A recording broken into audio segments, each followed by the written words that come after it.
تحریک انصاف کی اہم اتحادی جماعت MWM نے وزیر اعلیٰ خیبر پختونخوا پر بڑے الزامات لگا دیے۔ وزیر اعلیٰ خیبر پختونخوا پر MWM کے سربراہ راجہ ناصر عباس سینیٹر نے بڑے الزامات لگا دیے۔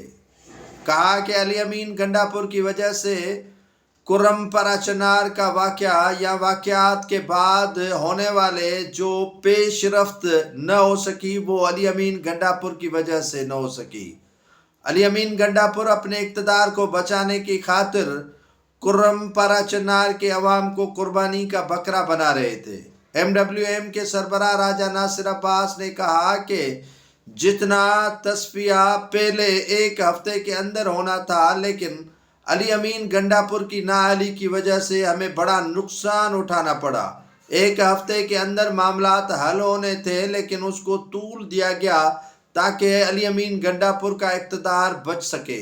MWM اور تحریک انصاف اہم اتحادی ہیں اور اہم اتحادی کے ایک جماعت کے رہنما اور سربراہ نے الزامات لگا دیے علی امین گنڈاپور پر۔ یہ الزامات انہوں نے پریس کانفرنس جو محمود خان اچکزئی کے ساتھ کر رہے تھے ان میں لگا دیے۔ کہا کہ سارے جو کرم اور پارا چنار کے واقعات کا ذمہ دار ہے وہ علی امین گنڈاپور ہے۔ اگر وہ اچھا DPO لگا دیتے تو معاملہ ایک ہفتے کے اندر حل ہو جاتا، لیکن سبھی کو آئین پاکستان سے بالاتر ہو کر اپنے اقتدار کو طول دینا ہے اور اپنا اقتدار ہی بچانا ہے۔ راجہ ناصر عباس نے تو اتنا تک کہہ دیا کہ ہمارا جتنا بڑا نقصان ہوا ہے اس معاملات میں، ان میں بڑا کلیدی کردار رہا ہے علی امین گنڈاپور کا جو وزیر اعلیٰ خیبر پختونخوا ہے۔